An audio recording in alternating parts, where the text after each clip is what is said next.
Good morning. We are going to get started in about a minute, but we'll let folks roll in. Welcome to today's webinar. I'm fresh after a holiday, so I might be a little rusty this morning, but we'll see what we can do. The lucky thing is we have technology to help us, right? So please do say hello in the chat. I believe we have that enabled already. And today's topic is going to be focused on grant writing and using AI and some of these new data science tools to help us get those proposals out and faster and more successful with hopefully a lot less stress. So if that's the topic you sign up for, that's what we're going to be chatting about today. And we've got some folks saying hello in the chat. Hi Rob, hi Heidi. Please folks say which community you're joining us from and organization, just so folks get to know you a little bit. And like I said, we'll get going in about a minute here, just because we've got to make sure everybody's got a chance to log in. Dixon Hall, Red Deer. Hi, Rob. Was just in Red Deer last week. And if folks are thinking, well, where did Alina go for holidays? Well, we didn't go far from social challenges. We went to San Francisco, which literally requires its own unpacking. going on holidays in a city that's struggling with some really severe complex social challenges. It's probably not the best way to relax as a social and data scientist, but we did what we could. And some really interesting conversations with the 10-year-old as well, staying in, incidentally, the Tenderloin. I think Travis either booked that on purpose or unwittingly, but super interesting. Like I said, we'll have to do an unpacking of that one in a future webinar, fill you guys in. There we go. Uklelet, I'm sorry, I said that probably really badly, but nice to see you, Bo. And folks from Seeds, Vicky from Cambridge, Ontario, nice to see everyone. UW, Ottawa, and area, excellent. And ORCC, Paula Salter from Calgary, just doing a couple of shout outs as folks log in, because we still got a couple of trickling in. But yeah, let's get into it. So I'll begin with a short introduction to what we're going to be chatting about today. And like I mentioned before, it's going to be all about grants. I'll, of course, have a nice deck to courtesy of the team at Help Seeker here that make me look really good and prepared, which is not always the case. And let's get that going. So innovations in funding, the rise of AI supported grant applications. Of course, our friendly robot, don't be scared of AI. It's a time to embrace technology for sure. And I'll show you a little bit more about how we do that here. Land acknowledgement as well, so welcoming everybody from across Turtle Island. Just obviously took some time, I'm sure, to reflect during the TRC, the Truth and Reconciliation Day. For those of you that have been following what we've been up to on that piece there, we've developed a new tool to give us a bit of an audit on how we're doing against some of the TRC recommendations. And if anybody's struggling to figure out how to align your strategies against the TRC and give you kind of an overview of what that might look like, I'm happy to share that as well. Just partnerships at helpseeker.org, and we're happy to send along our tools that we use internally. It's nothing super fancy, but it might help you as well. So I definitely encourage folks to reread that TRC 94 calls to action, and drop us a note if you're struggling to see how those materialize in your day-to-day work. So agenda and the challenge. The challenge of obviously writing these grant applications that come at you, and not always at the time where you have nothing else to do rather than write them. But we want to bring some of these new artificial intelligence tools to support your work. So want to make sure we understand what AI is and what generative AI is in this context. There's different kinds of AI that need to be used in different parts of your grant writing process. And I'll show you why some are good for data and some are good for writing, but they're not the same tool. Why use AI in grant development and grant generation of applications? We'll show you some examples that we've used internally. We picked the hardest one that we've come across, courtesy of our partners at Canada Mortgage and Housing Corporation. We find that that's probably the most complex grant that we've had the pleasure of supporting communities in. So we'll show you that one. And then we'll chat about if you guys do need some of that support and some of the memberships that Help Seeker has available, so that you can use the tools we have and the expertise we have as well, if you're needing that support and if you're interested in trying some of this new tech for your grant as well. So let's go into, oops, looks like skipped one, the grant and funding challenge. Of course, I don't need to tell everyone that the criteria is very divergent from funder to funder, even within the same department. One grant or funding opportunity might have completely separate and distinct criteria from the next. And the deadlines, even though funders believe they're giving us lots of time to get ready, they're always tight, because they're never the only thing that you happen to be doing in your job. And of course, funders don't necessarily align their timelines or their application process to each other. So you're not always sure about whether they're exchanging notes on the applications or are ensuring that there's a nice cadence for those of you that happen to be applying to multiple opportunities at the same time. So that is a huge challenge to navigate. Of course, competition for funds is always a challenge. We know that there's a huge amount of charitable organizations that are active in Canada, that on top of nonprofits that are very distinct, on top of informal groups, civil society groups. The competition is fiercer as well, because we now have private sector companies and social enterprises like Help Seeker that might actually be part of competitions as well. So all of these bodies are kind of going into these similar pools. And while there's one or two bigger entities that might have a grant funding team or have a grant funding consultant to help, there's still this competition for limited resources that's at play. So you need that standout, you need that data-rich application. That's how funders have been starting to kind of call some of the applications, is to look at those that have more sophisticated approaches to their applications. They're starting to ask for additional proof points to see that you have the capability to implement, not just apply as well. So the ability to show demonstrated impact and data backed applications with even things like appendices showing your ability to demonstrate impact with data have really come into the forefront. And like I said, I'll show you some examples of some of the major funders doing this as well. And of course, not everybody has this capability, because it's expensive, right? It's expensive to maintain a grant funding team, and it's expensive to have a data and research team as well to enable this to happen. So we necessarily have to look at ways of streamlining this process and generate applications that are cheaper and faster to bring to market, so that you can get back to what you're here to do, which is support our communities. So this is where AI comes in. I'm gonna explain it to folks that are not AI experts.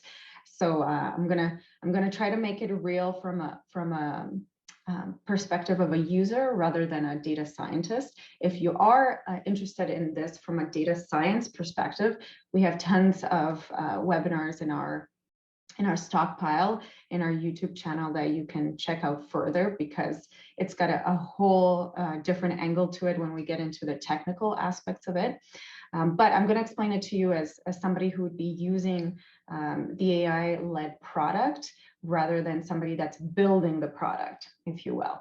So the way I think about it, at least, is to look at it as a digital brain, as a bit of a hive brain, if you will, where you can start to use this digital brain, something that helps you learn, think, and make decisions better. So it's another kind of part of the conversation. I always say, and sometimes we bring up one of our AI tools in a dialogue, to say I'm having a conversation with a colleague, and then we actually bring up this third party, the AI, to be part of the conversation. So it's another brain in the room. Look at it that way.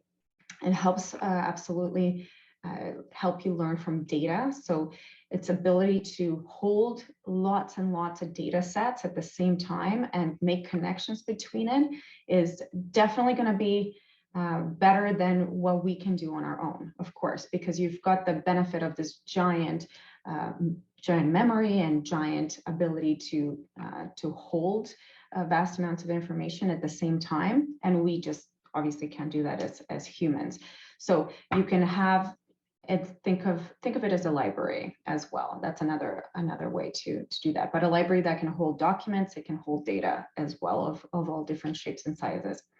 Something that helps you in the decision-making process. It doesn't make the decision for you. We always say that at the end of the day, the expert, the human expert, still has to be in charge and driving the car. And being in San Francisco last week and watching all the driverless cars, I know that's where folks wanted to take us, so that the AI is doing the thinking and driving for us. But I caution that we're definitely not there in this sector for sure. We still need the human experts to be leading this path, because the AI is just not reliable for those type of decisions.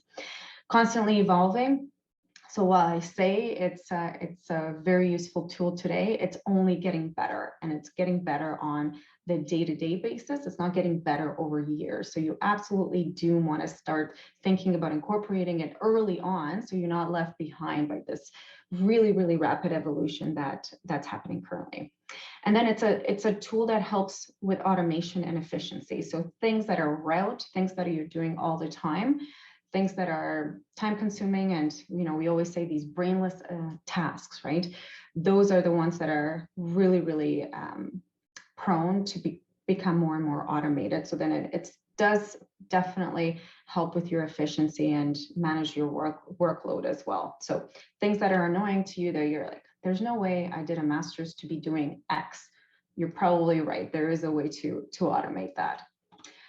Now, understanding generative AI, and I wanted to dig into this one more specifically to give you a sense of where some of these new tools that are gaining a lot of traction in the grant application space are coming through. So generative AI is exactly what it says: generative, inventing, right? Creating. So it's something that's able to take some of your instructions and kind of help you bring it to life with words or with pictures or with audio, right? So and video.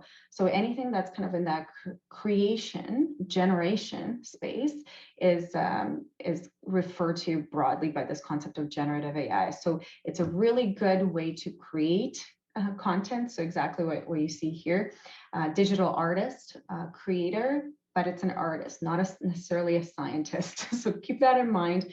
Generative AI is really helpful if you're trying to, create a picture or conceptualize a new image. There's some really great tools that specialize in that. Midjourney is a really good example there. And then of course there's the slate of tools in the text generation space. So Jasper AI, ChatGPT, AutoGPT, like you name it, there's tons of content generation that you can dip into and help you with that writing work as well. So again, you still have to be in control of what this tool does, but like I said, the possibilities are really endless, because you're no longer held back by the need to write. That process of putting your thoughts on paper can be aided by these tools. So learning from examples, if you train the generative AI to become really, really expert at something, it can become much less prone to making mistakes. And so the best examples I can show you is when ChatGPT, for instance, you can look it up, invents data, right? Invents numbers, invents facts. So Gen AI is an artist. It's not a scientist. So keep that in mind. But what we can do with generative AI is we can take the kind of that digital brain, and we can train it on something. And so that's what Help Seeker's been doing in the background. And those of you that have followed us since the beginning, you know about the Compass project last year, you know about all our machine learning work. We can train it to do really complex tasks and to do them with better accuracy, because it's not inventing, it's learning from our knowledge base, and it's learning from our expertise, and we can point it in the right direction and train it.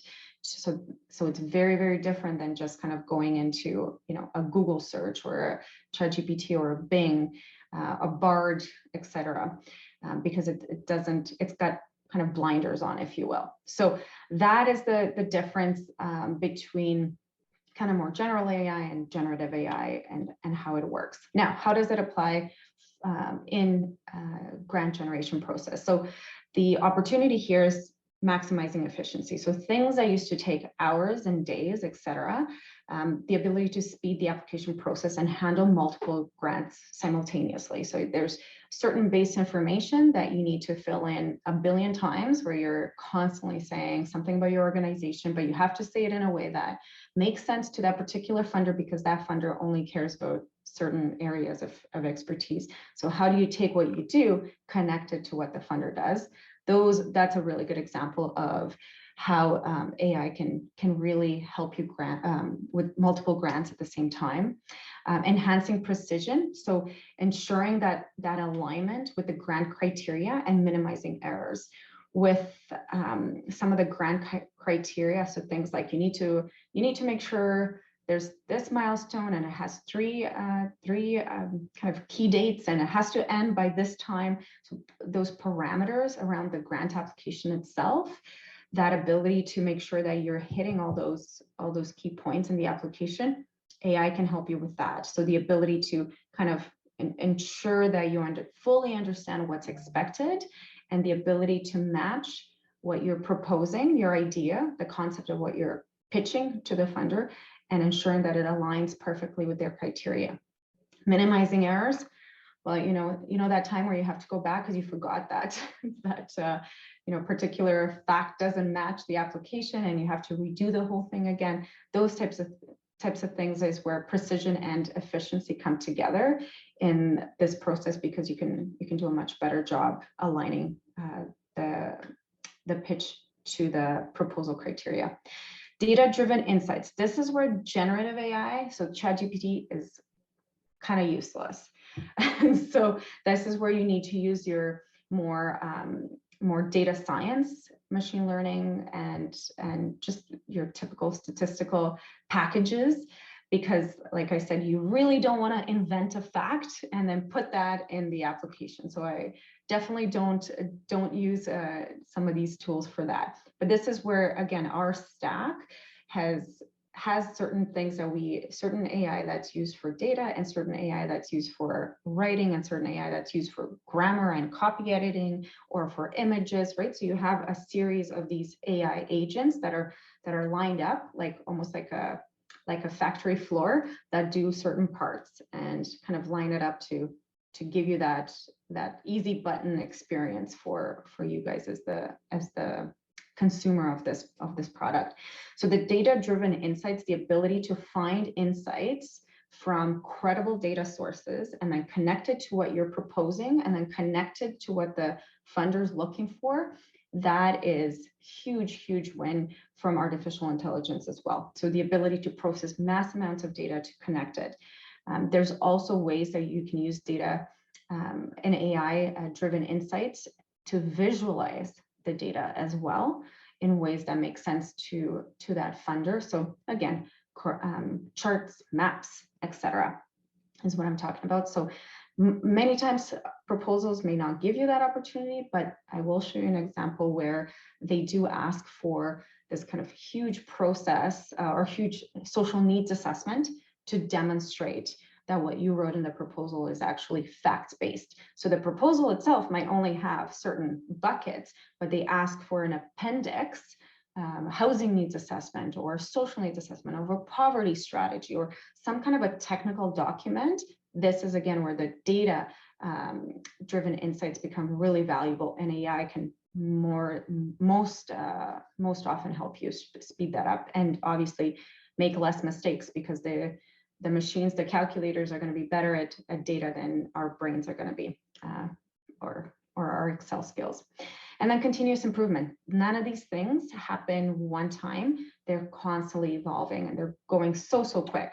So it's a great opportunity to get in on the ground floor of these new tools, because they're only going to get better and more efficient. So we've been, like I said, doing this for quite a while already. So we've been thinking about how to take this to market in a way that makes sense to you guys. So the biggest thing has been that a lot of times the customers that we have for Karto are wanting to use Karto for these grant applications or proposal applications. And so we've been developing this kind of add-on bundle to Karto so that we can help you not just get those data insights, but connect the data to these applications. So we started experimenting and we said, if we can do this with the most complex applications, then we can do it with the easy applications as well. So, and we've been able to do that really effectively. The biggest thing for us too is that it's expert-led as well. So that expert-led crafting, so continuing to maintain that humans need to lead the AI. We cannot be replaced by the AI. Our team is still front seat. So we use the tools, but we use it with the expertise, and it's a three-way conversation. So your help seeker, customer support lead, the AI tool, and you as the person who knows the organization, who knows what they want. So there's these touch points in the process where we mine your brain for the right data and documentation, et cetera, that basic stuff, process it through the AI machine, get that first kind of meal out, serve it to you, have that conversation with the expert, get it again until we get it right. So that continuous improvement happens in the application process. So we're talking hours, not months, right? But that still has been a huge win for us, because there's things that the AI is not smart enough to get out of your guys' brains and into the proposal. So that human touch is still quite critical. Maybe one day we won't need to ever meet again, but that day's not today. And again, the deep data analytics. So some of the analytics that's shaping the funding strategies and data-driven insights emerge as these conversations happen between the experts and the AI. So there's lots of insights that you get about your funding strategy overall, your broader strategic alignment between yourself and the funder that may be lost if you were just interacting with an AI tool. And that's another value add there. And then of course, the compliance precision, obviously getting something that's competitive, compelling, and compliant is huge value add. And then getting on top of staying proactive as well. So having these data insights come in a agile, informed, and proactive fashion, so that you're not just getting the ability to apply, but you're also getting insights in how your community is changing over time, and who else is likely to be in your space through the supply map and other organizations and other funders that are playing in this space through some of these Karto tools that are in that analytics dashboard. So that's a little bit about grant funding generator powered by our product. The biggest thing will be obviously giving you a sense of what the examples are and how these things work in practice. So let me just check on my time here. So a Housing Accelerator Fund, this is, like I said, CMHC, Canada Mortgage and Housing Corporation. Honestly, you can replace housing with any social issue, and you can replace CMHC with any funder. I'm showcasing this one because it was so complex. So I really haven't seen anything as complex as this come up in probably my career. So I don't know if that's a good thing or not, but they're doing their due diligence, right? So that's good. It was a $4 billion call for proposals that municipalities had to apply for. There was different streams. One was for smaller communities, so under 10,000, and another one was for bigger cities. We've done both of them. They're both equally complex, so it doesn't really matter. But I'm showing you a small northern city because these cities don't usually have grant applicators or generators or folks that just focus on grants. So I feel like this is something you can relate to. So just giving you 2 sheets out of a huge guide. Like they had videos, they had these score sheets, they had modeling that you had to do. It was 150 pages when it was all said and done for one city to fully apply. I'm not talking about just the application itself. That was about 50 pages, but we had to do a needs assessment, a housing needs assessment, to show that indeed there was a need for this. So both those 2 pieces had to be part of generating this application with AI. And we promised to get this done for them in our, I think it was 48 hours that we had. So yeah, it worked. So it worked with this one. I really doubt you're going to stump us on anything. But here's how it works with the Karto package as a whole. So you guys will know that Karto is a data analytics platform. So the ability to kind of, and I'm showing you the things that were relevant to the CMHC world in this particular example. But there's usually demographic information that every funder wants you to make mention of, at least to understand, why is there a need for this in your community? Or are things getting worse, right? So the ability to compare between communities or compare your community around, let's say, poverty or core housing need, or young demographics are changing, right? So the ability to show them why you're targeting a specific neighborhood, why you're focusing on a particular demographic group, right? So the ability to connect it to a super reliant and well-known official data set, right? So here we're showing Census Canada, but we've also had to work with communities that don't have a census. And again, we can talk about more about that later, but the concept applies, right? That you're using data to connect it to the application to demonstrate the need in your community, and that you've done your homework really, really well. So you do get access to all of this information, but what we do is we take this analytics platform and we connect it to the grant generator. So all those requirements, and we say out of all this data, which data points are going to be those headliners that are going to catch the applications, the person who's reviewing it is going to catch their attention because they're reviewing tons and tons of these. So is it going to be a really cool visualization? Is there going to be a really interesting fact or a combination thereof? Is it going to be a nice appendix with data that's going to add value to the application? And usually it's a kind of a combination depending on the grant and the topic, right? So domestic violence, which risk factors in a community or neighborhood are associated with domestic violence? We've done some on child sexual assault. So there's very, very kind of targeted ways that you can connect data to whatever the proposal is and what the funder is interested in. That's the point here. So the same concept, what are some of those best practice recommendations? What do we need to care about? Those risk factors at the community level, connecting it to whatever's happening in the community is huge. So this is just showing you some of these examples. Like I said, this is what we used in the CMHC context because it was about housing, but it could be any focus area. You can just imagine replacing housing with anything else. Now, in this particular example, you should and know at least what else is happening in your market, in your community that you're applying for in terms of policies and other initiatives.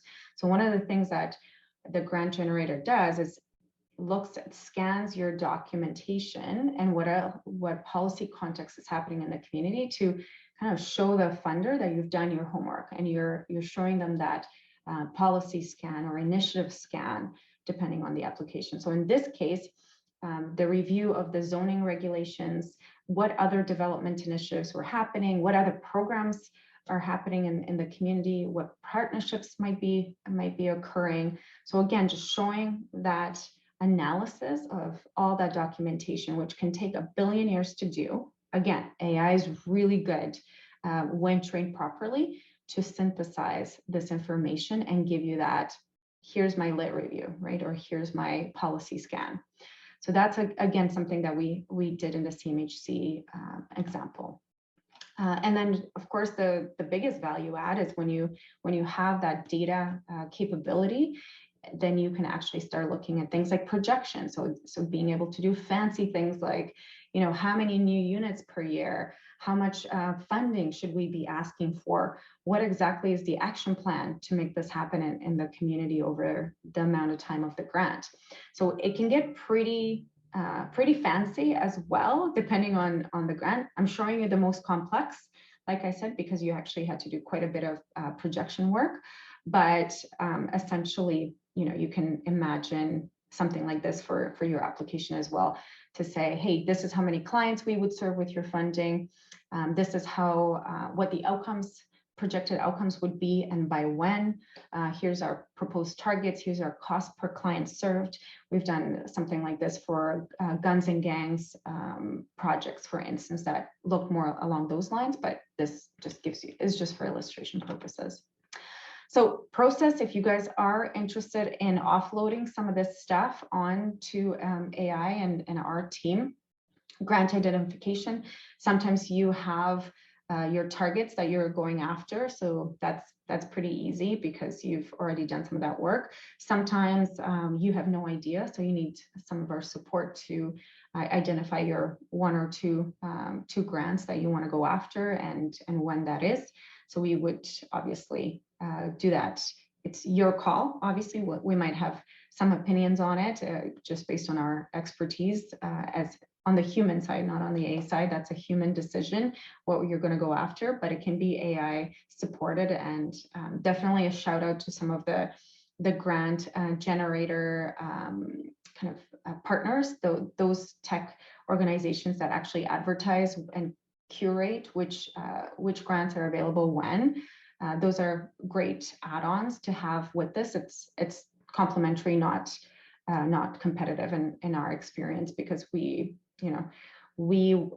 come in once to help you apply versus find. But if you need finding help, we can help with that too.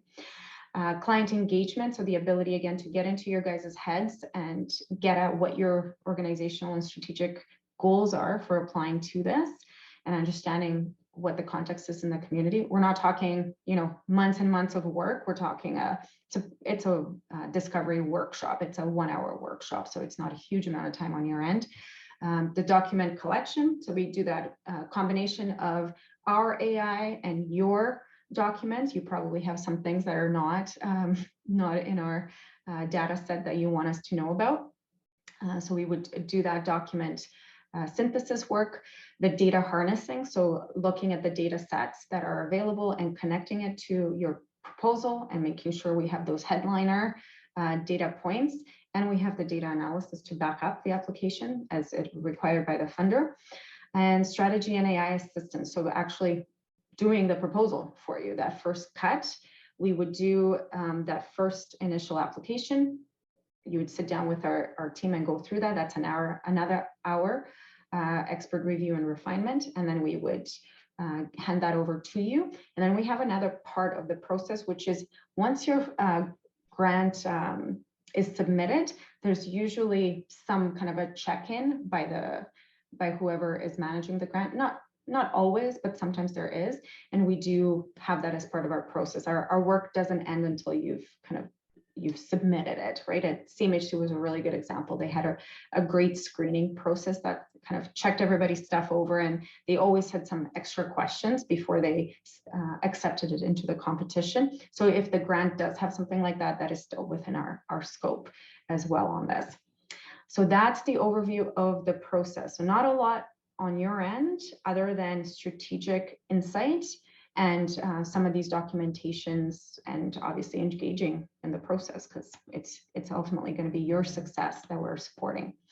The package is $499.99. I just love my 999s because it tells me that this is meant to be democratized, and this is meant to bring some of those tools that and expertise that your bigger organizations would have in-house, bringing it to those of you that are in the smaller bucket of NGOs, or don't necessarily have the time or skill set on staff to do it, or you have a little bit of time, but you have way too many to do. What's included? The Karto package itself. So you have access to the data analytics platform. If you don't know much about that, we would obviously do a one-on-one onboarding for your staff. You get 3 seats into the data platform that I showed you a couple screenshots of. And then these, the Karto On Demand, so these 2 expert-led AI-powered grant applications. So you can pick your 2 grant applications, and that would be included in this. And of course, you'd have us walk through with you in these. You don't have to use them all at the same time. You do have the membership for 12 months. So you can do one now or next month, and you can do another one next year. We would work with you, and it depends when the applications are due. But 2 expert-led AI-powered grant applications is what we've priced this for. Beyond that, though, because you're part of the Karto analytics platform, you do have access to the Karto signals. And if you haven't had a chance, it's probably my favorite thing that Help Seeker does right now. It's these monthly briefings where we look at very pressing emergent social trends. Xylazine new or novel drugs, synthetic drugs was one. The other one was around vaping impact and youth mental health, and relating that to some of the youth challenges that we saw post-COVID. There's another one coming out, I think this week, around racialized poverty. And again, lots of new stuff, new trends that are coming up that you need to know about. There's signals. They're not necessarily documented in any academic work, because academic work takes so much longer, or even nonprofits reporting them takes so much longer to get. But they're signals we get from being in these communities all the time that we want you guys to be on the lookout for. So you get that monthly briefing, and you get to be part of a closed door conversation with other folks that are part of the Karto crew, where we talk about and exchange these insights as well. So just being on the ground floor of some of these new social challenges is part of the package too. So lots of you will say, I really only care about Karto On Demand, or I only care about signals, or I only care about XYZ. You get value however you get value. This is the package that's included. And before I turn it over to questions, I do want to let you know that if you do want to see more about kind of how the sausage gets made, we do have an insider look at the magic behind the method, apparently not the madness. But yeah, if you wanted to learn more about the AI use and which AIs get used at what point, and just getting a better sense of how the data gets ground up into insights and things like that, we do have folks on our team that are going to be doing this behind the scenes look at social needs assessments in particular. So a social needs assessment being that kind of staple document. If your community doesn't have one, you should definitely have one, and they're cheap now, cheap to do now, so there's no reason not to. But yeah, that's going to be the use cases, how these automations and different AI gets applied there. So that's the webinar here. Let's get into some of the questions in here. And so for sure, there's folks that are asking about recording. Always, we will definitely be sharing those out, and a note about slides being available in PDF format for accessibility. And where can you find this generator by Karto? Thanks, Jackie. Like, what a nice way to bring up this one. So if you are interested in looking at support on your grant applications, text email travis@helpseeker.org. It's always better to just start with the convo with us. So you can obviously kind of sign up online and plug in your credit card. That's obviously there. Helpseeker.org. I'll show you guys where that is. But I would definitely say chat with Travis. Make sure that this is the right thing for you, and it's missing anything there. But yeah, Travis@helpseeker.org. And yeah, if you're looking to just straight up purchase things, I can also show you where to find things on our website as well, because everything is, of course, the concept being that it's all self-serve as well. So helpseeker.org, you can create your account or sign in. So the create account is the kind of where you can sign up. So if you go to helpseeker.org, you can sign up for Karto, and you'd get contacted by us on the back end. But you can do whatever makes sense for you. Do you have a nonprofit government to partner? Do you have to be no, we partner with social enterprises, consultants. There's consultants oftentimes that have so many of these to do, or they're trying to bring the costs down for their nonprofits or their clients. So absolutely, we partner with them too. Olga's saying this is fascinating. Thanks. I'm curious about reporting later. Can AI help with reviewing and reporting tracking back to the proposal? Oh yeah. We've actually already had questions about this one, because this one becomes more of a program evaluation, data analysis piece. That's probably the most common use case, but same concept that I explained. We should do a webinar on that next. Just a note to my team on how you do funder reports. Here's what we accomplished, and yeah, same applies essentially. So, and if you have something like that where you have to report to the funder on our yearly basis or something like that, or every 6 months or every month, we can help you with that. It's just that you're on demand. Those two things might be better traded in for a reporting instead. So yeah, absolutely. The 499 grants in a year, correct? Is there an option for more grant? Yeah, for sure. It would be cheaper. I don't know what the price is off the top of my head, because this one includes the kind of base package plus 2 applications. So it wouldn't be $4,999 for 2 more, but it would, yeah, you can purchase additional ones or additional on demands, depending on your needs, for sure. And let me see what else is in here. Participants, Q&A. Travis, if you got anything off the LinkedIn as well, please chime in. But yeah, I think we are good for Q&A. Let me just check one more time. Answered. Yeah, I think we're good. So if that's all good, then like I said, the next one's going to be behind the scenes on social needs assessment. So if you're curious about that, it's probably going to be more technical, more data-esque, more AI, how the AI works in this sausage making process that I so affectionately describe. But yeah, if you want to see the method behind this tool, then definitely sign up for that. And we will see you on the next one. Thanks so much for everybody for joining. Bye now. Thank you. Glad it was useful.